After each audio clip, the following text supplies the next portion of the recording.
Welcome to Advantage. I'm your host, David Young, and happy February. I guess the groundhog saw his shadow the other day. I'm gonna be honest with you. I have felt like January has gone on for well more than 1 month. It's been a good month, but it's just been a long month. So anyway, February 2nd, the groundhog saw his shadow, and I think you all know I am ready for spring. I'm over the cold weather, but looks like, according to the groundhog, we may have 6 more weeks of winter. So I guess we need to just buckle up. I always feel like if we can get through February in Kentucky, February is kind of the month. It's usually pretty harsh. If we can get to March, at least we'll have some cold weather still, but we'll have some warm days that kind of mix in there as well. So anyway, I hope you're doing well, and I hope you're ready for February and then some warmer weather, and hopefully we'll get some of that as soon as possible. So, before we get into the episode today, I just want to talk a little bit about education in general right now. There just seems to be a ton going on. I look at the school level, I know there's always a ton going on, but there's a lot happening right now at the federal level and at the state level, at least here in Kentucky. Of course, at the federal level, there's all the talk about whether President Trump and Congress might dismantle the U.S. Department of Education. And we're all kind of trying to figure out if that were to happen, what does that mean for schools and public schools and districts? And I don't get the feeling that not that the I'm not saying that the U.S. Department of Education is not important, but I don't I don't get the feeling that anybody is, excuse me, stressing out too much about that part, but everybody's stressing out over funding, federal funding. How will it affect how it gets to states and how it gets to individual school districts and individual schools? And would it, is it possible that it would go away completely? Things like Title One or um, money for school cafeterias and school lunch, all the different title funds. So I think at the end of the day, couple things, we're just not going to know for sure what's going to happen with that for a little while. I don't think we probably are not going to get a quick answer on that. And even if it does happen, chances are it will take several months or even maybe over a year for that transition to happen, which means that it'll give our schools and districts, some time to prepare and to make the needed adjustments to adjust to whatever ends up happening there. So, I want to encourage you to just hang in there. Try not to spend too much time in thought on that because I think that's going to be a process over a period of time. Here at in Kentucky at the state level, our Department of Education is working on a proposal to the legislature for a new accountability system. They've been working really hard on it. Our commissioner has been going around meeting with different groups of superintendents in all the different regions of the state. He's been doing town hall meetings where he's been bringing in, or at least inviting the community, parents, business leaders, et cetera, local government leaders to come in and talk about, what kind of accountability system um, might meet the needs of each individual community better. And it's exciting, I think, to think about new ways to show the great things that are happening in our schools. There are a lot of great things that are happening that don't always show up in an accountability system, and sometimes it's difficult to figure out how to showcase those to your community. So that part is exciting. What I would encourage you, if you're a Kentucky administrator, is just not to let that potential change be something that stresses you out. I tell the administrators in my region all the time that, good teaching is good teaching. It's good teaching today. It'll be good teaching a year from now. It'll be good teaching 10 years from now. Now, that doesn't mean that we don't learn and we don't get better at our craft, but there are some things about instruction in subject areas like reading and math, science and social studies, and even in our career and arts areas that, good instruction in many ways, it doesn't change, and it certainly doesn't change because an accountability system changed. So just want to, as long as we're teaching standards and as long as we are measuring student mastery of those standards, there are going to be a lot of things that you're doing in your school and in your classrooms that you're going to continue to do, no matter what that accountability system looks like. And hopefully, the changes will just be positive changes that will allow you to accentuate the good things that are going on in your school. Now, at the school level, let's talk about that because that's always busy. February is sometimes a time where I don't know if turbulence is the right word, but there's just a lot going on. It's like we're juggling a lot of balls in the air or spinning a lot of plates. There's just a lot of things going on, particularly with the principal's job. And of course, we know we signed up for that, so it kind of goes with the territory, but it is still something that you have to navigate as a school leader. And some of it are things you can control, and some of it is things you can't control, like the weather. This time of year, at least in Kentucky, the weather tends to be a little crazy, kind of extreme, a lot of extreme cold. These days, it seems like we get a few pretty big snows. Um, and then, like today, we had severe weather. I even had some isolated tornadoes in February. So those are things you have to deal with. Sometimes you end up missing school for some of those things. There's also a lot of sickness, and it seems like the sickness seems to be more extreme in recent years, where every year there's at least a few periods of time during the winter where strep throat and the flu and COVID and all the different viruses seem to all hit at the same time. And February seems to be a time that hits. And, you know, there's nothing that you can do about those things. But it makes school sort of start and stop. We get in and we get into a rhythm, and then we're off 3 days for sickness, and then we have to come back in and start again. And so when it comes to teaching and learning, those things can be difficult for you to overcome. And then, of course, also because it's February, principals are trying to make sure that the school year finishes strong, that the school finishes on a high note. Principals are also finishing teacher evaluations and looking toward the next couple of months where you'll be planning for state testing, potentially national testing if you're at the high school and give something like the ACT or the SAT. In the spring, we have to make staffing decisions on, particularly if you're losing staff, but staff positions. But even if you aren't, you have to make decisions on bringing your staff back. Sometimes teachers find jobs other places, and maybe that ahead of time, or somebody's retiring. So you have to make all those decisions. And then you're also working on building the master schedule for next year. So I apologize. I may have just stressed you out by listing all those things, but it is that time of year. If it makes you feel any better, all those things don't have to happen immediately, but I know that you're thinking about it, and over the next few months, all those things will happen. So those are some things that make the principal's job, tough. It takes a special person to be able to do those things at a high level, and that's another reason it makes me thankful that you're choosing to do that in your career. So I'll just kind of start off the episode today. I know we all need some encouragement sometimes, and the job you're doing is really important. There's a lot to it. And maybe it helps that somebody else recognizes all those different things that you're responsible for. But thank you for doing the job that you're doing, and keep up the good work and stick with it. Now, there's one more thing I didn't mention that I know you're working on in February and March, and that's our topic for today. The topic is professional development. Some schools call it, instead of PD for professional development, they call it PL for professional learning. And as I go through the episode today, I may use those interchangeably, but professional development or professional learning.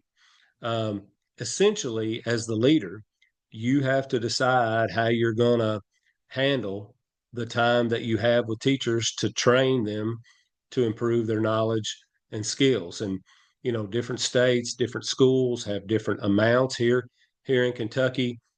Teachers generally do 24 hours of professional development per year, which is basically 4 days worth of professional development. But some districts figure out how to squeeze in some more teacher work days so that you can do professional development.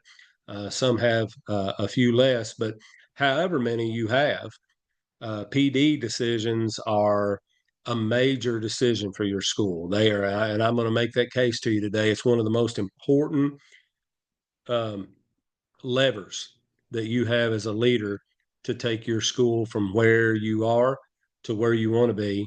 And usually late February, early March is really when you start making all those decisions. So I thought right now, early February might be a good time to talk about professional development. So I want to reiterate what I said a second ago. I really can't overemphasize how important PD time or professional development is for improving your school. Um, you need every second of it, and not just randomly used. You need every second of it purposefully planned in order for you to really move your school forward. And if you've been listening to Advantage, lately, past several episodes, we've been kind of walking down the road of school improvement. We've talked about identifying and then figuring out how to utilize the talents and skills of your superstar teachers. We talked about using the talents and skills of those superstar teachers to eventually create school wide agreements to help all teachers operate like your superstar teachers and how that's a big part of your job. And we also recently talked about harnessing the power of walkthrough observations and what a great tool is. I would say that's one of the big three levers or tools in your toolbox that you have to make all teachers operate more like your superstar teachers. Walkthrough observations is one, professional development is one, and PLCs or professional learning communities are one of those as well. And then last week, we got down to a little more granular level. We talked about how do you work with and support and hopefully improve individual teachers that aren't meeting your expectations. So those have been some of the episodes kind of leading up to today. Today's episode is another piece of that puzzle, that school improvement puzzle, creating professional learning opportunities that matter, and then using that professional learning to drive major improvement in your school. My hope is that today's episode really gives you everything you need to plan your PD this summer, and it gives you everything you need as you plan PD from now on. I'm going to give you some universal truths that I hope you will think about every time you plan PD from now on. We're focused today on professional development that, quote, moves the needle. So, professional development that makes things improve in a big way that you can see through student results that happen as a result of it. So, let's jump in. The first thing I want to talk about is designing the best professional learning. And so, the driving question here is how do you plan PD that matters for each teacher, and then for not just for each teacher, but for your school as a whole?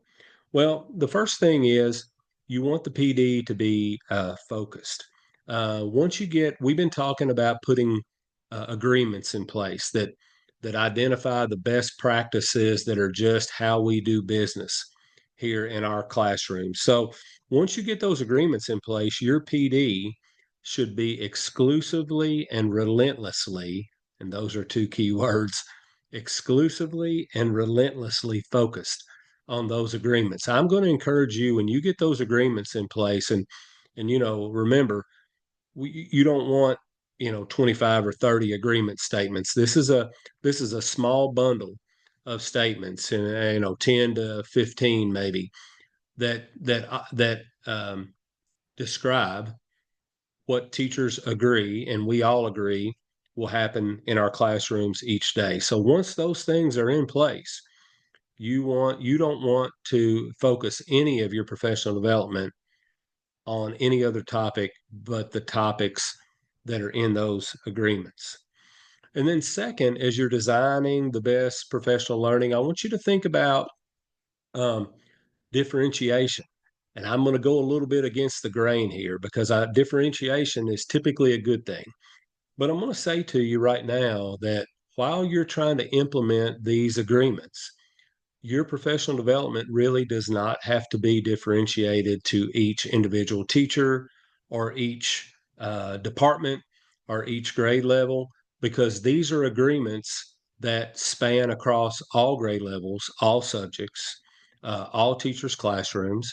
And so they're things that we're uniformly working on together to try to get to where they are operating, where those agreements are in place and effective and operating at a really high level in every classroom.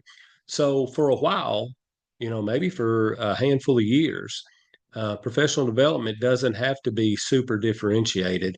It needs to be laser focused on things that we're all working on. And for a while, we're going to all be working on these agreements to get them in place. And then last, under designing professional learning that matters, I want to encourage you to utilize the talents of your superstar teachers. If you remember, your superstar teachers are what's going on in their classrooms is where some of these agreement statements, they describe best practices, and those best practices are happening in superstar teachers' classrooms. So if you have a superstar teacher or two or more that are particularly good at implementing some of the agreements, have those superstar teachers lead your professional development. Your teachers often will listen more and will get more out of listening to a colleague teach them how to do something that has helped them be very successful in their classroom. And so that's one reason to utilize your superstar teachers to do professional development, to lead it. It also builds their capacity. It helps them become stronger teacher leaders. It helps them become more competent when they're able to teach others some of the things that they do in their classrooms that really work. And it also instills the we have what it takes, we control our own destiny. It instills that kind of mentality in your staff. And that's just a really important mentality for a staff to have, that, we can go out and get outside expertise and bring it in if we want, but we don't have to. We have expertise right here in our hallways to allow us to get to where it is that we want to go. And so as you design PD, think about your superstar classrooms, your superstar teachers, and whether they would be willing to either help you, maybe co-lead, or just lead professional development on your own or on their own. So I want to add a note of caution. This is a big deal, because if you give this professional development over to a superstar teacher, you trust them, but this has to go well because they're training other teachers across your school and how to implement these agreements. And I'm not saying you only get one shot at it, but I mean, the first shot at it needs to be a really good shot.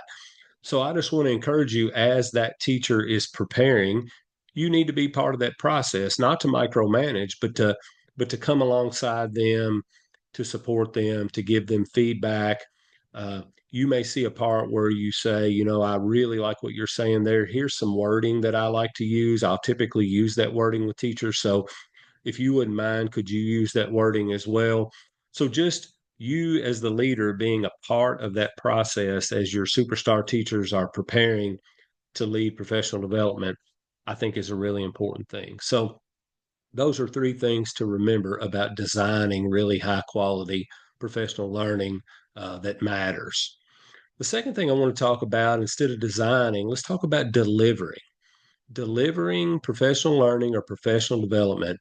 How do you deliver PD in a way that actually makes a measurable, observable difference? in all classrooms. So, what I'll say to that is, this is about designing the delivery, the how. And delivering PD training sessions is a lot like teaching a lesson in the classroom.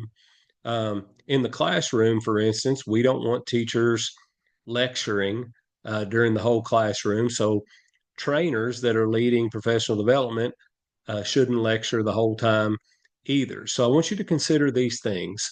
All professional development sessions, whether they're an hour or 2 hours or 3 hours or 6 hours, all professional development training sessions should include, well, number one, they should avoid housekeeping items or things that you could send in an email. Uh, Professional development training sessions need to only include new information that could be new, it could be reviewed, it could be something that needs to be reviewed, but it needs to be information that teachers need to know or a new skill that they need to develop. Second, just like a great classroom, so I'll go back and say, in a classroom, obviously, the teacher in a good lesson is delivering new content and teaching kids new skills that they didn't have before. So same thing in a PD training session. Second, just like a good classroom, there needs to be modeling that is done by the trainer for the teacher participants. As teachers are learning something new or developing a new skill, they need to see what it looks like when the new information or when the new skill is implemented well. So, um, new information, don't do housekeeping items and those kinds of things. Make sure the trainer does some modeling. Third, uh, the participants need some time for guided practice, just like in a classroom. Once they've learned, they need some time, either by themselves or with their colleagues, to practice what it is that they just learned under the observation of the trainer, who can walk around and watch and answer questions and give guidance as they learn to perfect that new skill or to use that new information. And then fourth, and this might be the biggest one, I want to almost pause for a second. I want to make sure you hear this one, because this one does not happen in professional development nearly as often enough. In addition to learning new things, the teachers need time to build something. And here's what I mean by that. They just learned a new skill or they just got some new knowledge. If you can give them time to build a tool that they can use in the classroom later that utilizes that new skill or that new knowledge, the likelihood that they're going to use it and put it into practice. And again, we're basing it on these agreements. We need them to go back to the classroom and utilize it. We don't want them just to get the new information and then, once they walk out the door, they forget all about it. So, what kind of tools could they build? Well, they could build a lesson, they could build a question bank. They could build a quiz or a test. They could build a bank of resources. They could build an engagement structure. Depending on what the skill is or the new knowledge, that'll kind of dictate what the tool is. But you need them to take time to apply what they learned by building something that they can come back to later and utilize in the classroom, even if it's an expectation that they'll start doing that every day. Give them time to build a couple of those things to kind of get them started. Now, I'll put a caution on that one as well. When I say that, I don't mean, it doesn't need to be wide open like, all right, you just learned something new, now build something that you can use. You need to think through and maybe use your superstar teachers to help you with this. What is a tool that they could build that would help them in the classroom? And then you need to direct, here's the tool I want you to build. I want you to build 2 lesson plans, or I want you to build a question bank of congruent questions that align with the learning target that's driving your lesson today, or whatever the case may be. You do want to direct that. And then the other thing is, you don't have to go over it with a fine tooth comb, but whatever they create, you need to be able to have a look at it and give them some feedback on it. So basically, you need to kind of quality control it, because you don't want them to have had a misconception and then build a tool that solidifies that misconception. And then they go back to the classroom and they use that tool that reflects a misconception. So you do need to look at it and be able to give them some feedback, give it a, a check mark or a your seal of approval that, you got the skill or you got the new knowledge and this tool is exactly what I had in mind or it's beyond my expectations, and let them go back and it'll allow you to give them better feedback later on as they use that tool and you're in the classroom for walkthrough observations anyway. But make sure you take a look at what they've built. But most importantly, give them time to build something. That is a huge part of professional development that I think we miss. And then the last thing we talked about designing, we talked about delivering. Now let's talk about deciding what professional development or professional learning topics. You know, we have so much to do.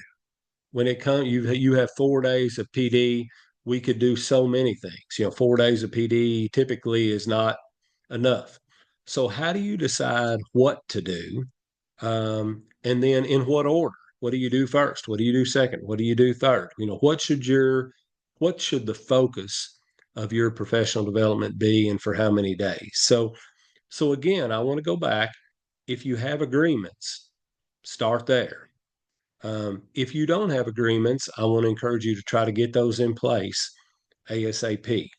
Now, if you have the agreements in place, once you have them in place, there will probably be more things in those agreements than you can do in just a couple of days of PD or even 4 days of PD. So you have to pick and choose, how am I going to handle these? Now, remember, PD is not the only thing you have. You do have professional learning communities. You have, if you still do faculty meetings, you have faculty meetings where you can train on some things, and you have walkthrough observations. So there are other ways to train, but professional development, of course, is a big one. So there isn't really a hard and fast answer here. It's going to depend on really just you making a purposeful, logical choice that's based on your school's unique dynamics and your situation and where you are in the process of implementing the agreements. But I will give you some questions to consider as you're trying to think about, here I have my agreements. What do we need to focus on this summer for professional development? Ask yourself questions like these. Number one, of the agreements, where are we in implementation? Have we implemented 20% of them, 50% of them, 70% of them? Like how are we getting along in initial implementation? And then of that, which ones are in place, and are pretty strong, and which ones still need a lot of work. And you have to be honest with yourself. It may not just be you doing this, it could be you and your leadership team, which could include some superstar teachers. But you have to be honest on, on these 3 agreements, we're at about an 8 out of 10, and on these 5 agreements, we're at a 2 out of 10. So there's nothing wrong with not having them fully implemented, but you need an accurate representation of how well you're doing on those agreements. Now, like I said a minute ago, you can't tackle everything at once.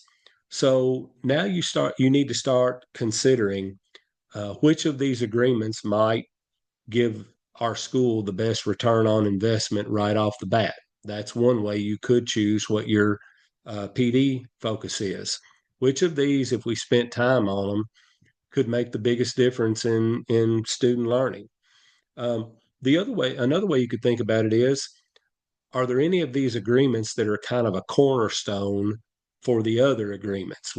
Are there some here that we need to get in place because some of the other agreements kind of attach to those or connected to those? I believe if your agreements are good, they are kind of like a puzzle. They're one thing leads to the next, leads to the next, and all those pieces of the puzzle are important.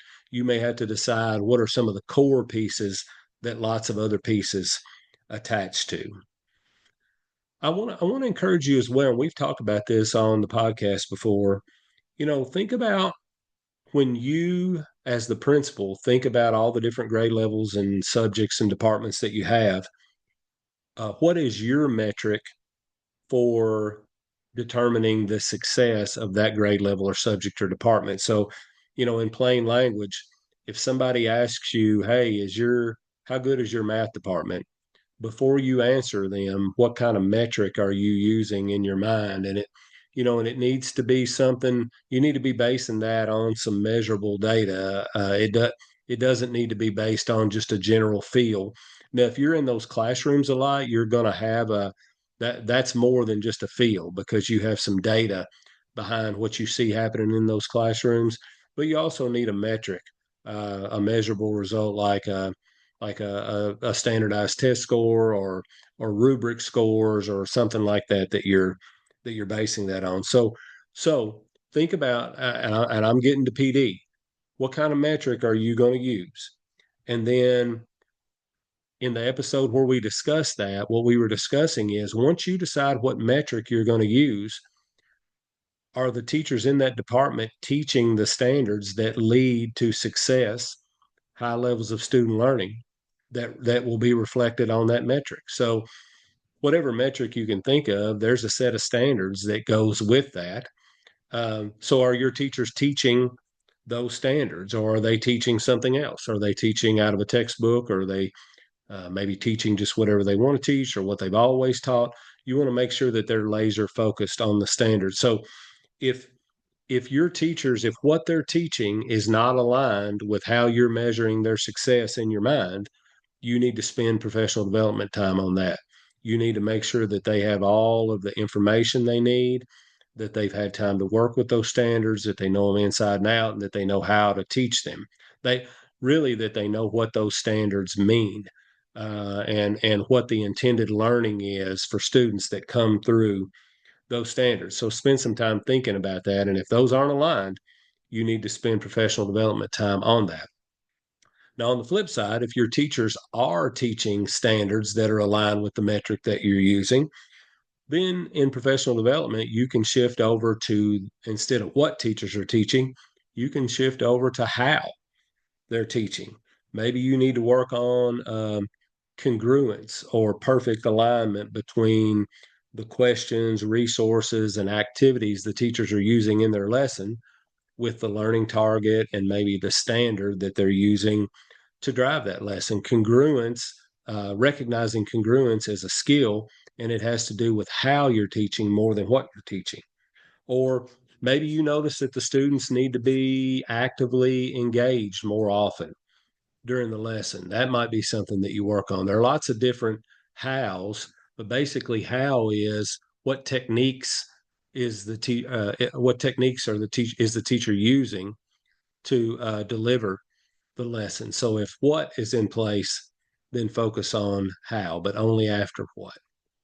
And then lastly, I want to remind and encourage you about the phrase professional learning, those two words. Um, I mentioned this a little earlier, but I want to drill down to it one more time. Sometimes when we say professional learning or professional development, the only thing we think about are 6-hour training days in the summer. And don't get me wrong, summer PD is crucial to improving your school.